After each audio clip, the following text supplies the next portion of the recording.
नमस्कार दोस्तों, तूली the vlogger में आप सबका फिर से स्वागत है। दोस्तों, आज की इस वीडियो में मैं आप लोगों को बताने वाली हूँ कर्म क्या है। और ये उन लोगों के लिए खास कहानी हो सकती है जिन लोगों को हमेशा दुख ही दुख नजर आते हैं, सुख में भी दुख को ही तलाशते हैं। ये कहानी आज मैं इसलिए और भी बताऊंगी ताकि जीवन का अर्थ यानी कर्म का अर्थ आप लोग ज़रूर समझ जाए। समझते तो सभी हैं, लेकिन फिर भी कुछ कुछ चीज़ें ऐसी होती हैं जो समझ कर भी ना समझ बन जाते हैं। कभी कभी हमारे द्वारा किया गया व्यवहार किसी को दुख पहुंचाता है, लेकिन वही चीज़ हम समझ ही नहीं पाते हैं, है ना।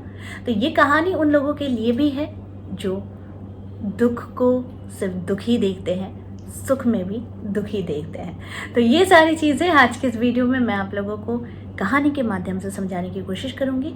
अगर समझते हैं तो कर्म क्या है ये बड़ी आसानी से समझ जाएंगे। लेकिन हमेशा की तरह आगे बढ़ने से पहले चैनल को सब्सक्राइब कीजिए, बेल बटन को दबाइए। वीडियोस अच्छी लगती है तो लाइक, शेयर एंड कमेंट करना बिल्कुल भी मत भूलिए। दोस्तों, एक बार गौतम बुद्ध ने उनके एक शिष्य से पूछा कि गुरुजी कृपया हमें बताइए कर्म क्या है। गौतम बुद्ध ने अपने शिष्य से कहा कि कर्मों को समझने के लिए तुम्हें मेरी एक कहानी सुननी पड़ेगी। ये कहानी तुम सुनने के बाद ये तुम तय करोगे कि कर्म क्या है, और शायद इससे तुम समझ जाओगे कि कर्म होता क्या है। समझने के लिए बहुत कुछ है, समझाने के लिए भी बहुत कुछ है, लेकिन अगर ना समझ बनते हो तो शायद मेरी ये चेष्टा भी वृथा है और तुम्हारे समझने की प्रक्रिया भी काफ़ी धीमी है। इसलिए बहुत ध्यान से इस कहानी को सुनो और अपनी भावनाओं को प्रकट करो कि तुम्हारे अंदर में क्या परिवर्तन हुए और तुमने कर्म को क्या समझा। दोस्तों, मैं ये कहानी इसलिए भी बताने जा रही हूँ क्योंकि इसमें बहुत बड़ा एक लेसन है जो शायद आप अंत तक सुनेंगे तो बहुत कुछ समझेंगे।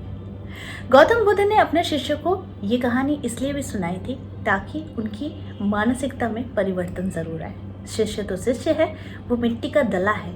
गुरु उसे जिस प्रकार से बनाता है वो उसी प्रकार से तैयार होता है। तो इसी वजह से ये कहानी बहुत ही खास होने वाली है।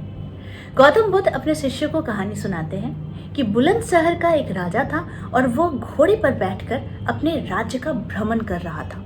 चारों तरफ भ्रमण करने के बाद वो एक दुकान के सामने आकर रुक गया।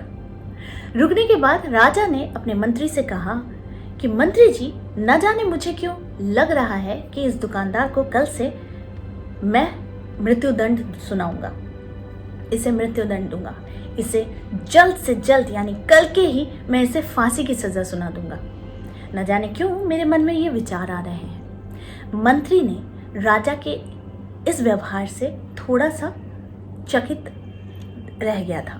मंत्री ने इसका कारण पूछा कि आखिर ये क्यों आपके मन में ऐसा विचार आया, लेकिन ये पूछने से पहले ही राजा आगे निकल चुका था। मंत्री कुछ समझ नहीं पा रहा था कि आखिर ये क्यों ऐसा हो रहा है और राजा ने ऐसा क्यों कहा।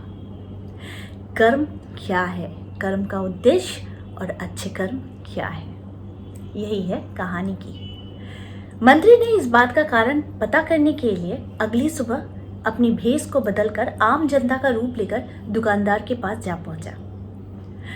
जैसे ही दुकानदार के पास पहुंचा वैसे ही दुकानदार आमतौर पर अपनी जो रोजमर्रा के कार्य हैं वही कर रहा था। वो दुकानदार चंदन की लकड़ियां बेचने का काम करता था और मंत्री ने दुकानदार से पूछा कि भाई आपका काम कैसा चल रहा है। तब दुकानदार ने बताया उसका हाल बहुत बुरा है।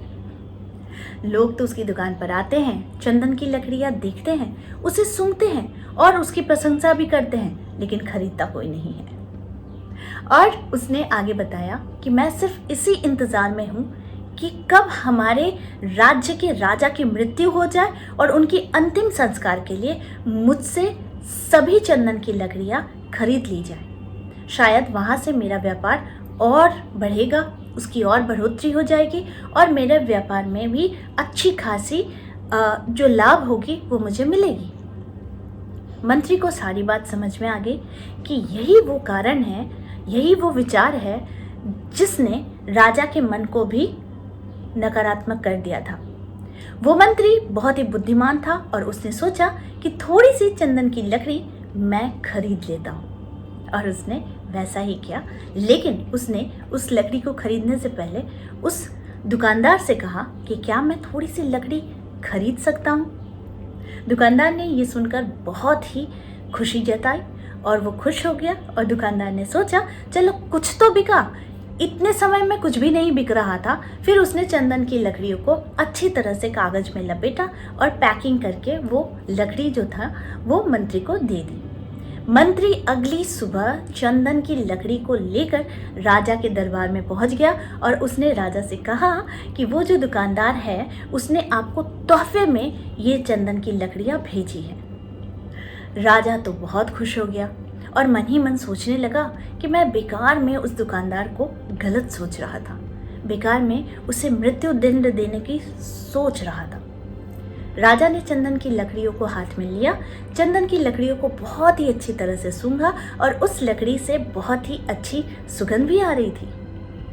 राजा बहुत ही ज़्यादा खुश हो गया था और उसने राजा ने यानी मंत्री से कहा कि दुकानदार के लिए तुम 100 स्वर्ण मुद्राएं लेकर जाओ और कहना ये राजा की तरफ से ये तोहफा है। उसी आम जनता का रूप लिए मंत्री अगले दिन सुबह सोने के सिक्के के साथ उस दुकानदार के पास पहुंचा। दुकानदार बहुत ही खुश हुआ, सोने के सिक्के थे और उसे लगा कि भगवान ने उनकी सारी दिक्कतें खत्म कर दी। दुकानदार ने सोचा कि मैं राजा के बारे में यूं ही गलत सोच रहा था, मैं राजा के बारे में मृत्यु की कामना कर रहा था। राजा तो बहुत ही दयालु है, बहुत ही नेक इंसान है। यहीं पर गौतम बुद्ध ने ये कहानी खत्म कर दी। ये कहानी जब खत्म हुई तो गौतम बुद्ध ने अपने शिष्यों से पूछा कि अब आप बताइए कि कर्म क्या होता है। शिष्यों ने उत्तर देते हुए कहा, शब्द ही हमारे कर्म है, हम जो काम करते हैं वही हमारे कर्म है, जो हमारी भावनाएं हैं वही हमारा कर्म है। गौतम बुद्ध ने सभी शिष्यों का जवाब सुनते ही उसके बाद उन्होंने अपना जवाब दिया। उन्होंने कहा, आपके विचार ही आपके कर्म हैं। अगर आपने अपने विचारों पर नियंत्रण करना सीख लिया तब आपके महान इंसान बनने के चांसेस और ज़्यादा बढ़ जाते हैं। आप एक महान व्यक्तित्व के रूप में जाने जाते हैं, एक महान व्यक्ति के रूप में जाने जाते हैं। जब आप अच्छा सोचते हैं तब आपके साथ अच्छा ही होता है और आगे भी होता जाता है। इसलिए हमारे विचार जो है ये सिर्फ और सिर्फ हमारे कर्म हैं। जिसने इस पर कंट्रोल करना सीख लिया उसने जीवन में हर जंग को जीत लिया। यानी कि इस कहानी को बताने का उद्देश्य हमारा यही था कि अक्सर हम किसी के भी बारे में, किसी को भी लेकर कुछ भी उल्टी सीधी गलत सलत बातें, गलत सलत विचार अपने अंदर ला देते हैं। लेकिन ये शायद कुछ क्षण के लिए हमें खुश कर देता है, लेकिन क्या ये आपके कर्म को नहीं दर्शाता? तो आई होप आज की वीडियो आप लोगों के लिए खास होगा और इस तरह के वीडियोस मैं आप लोगों तक और ज़्यादा लाते रहूँगी। आज के लिए बस इतना ही, फिर मिलेंगे एक नए टॉपिक के साथ। तब तक के लिए आप सबको मेरा प्यार भरा नमस्कार।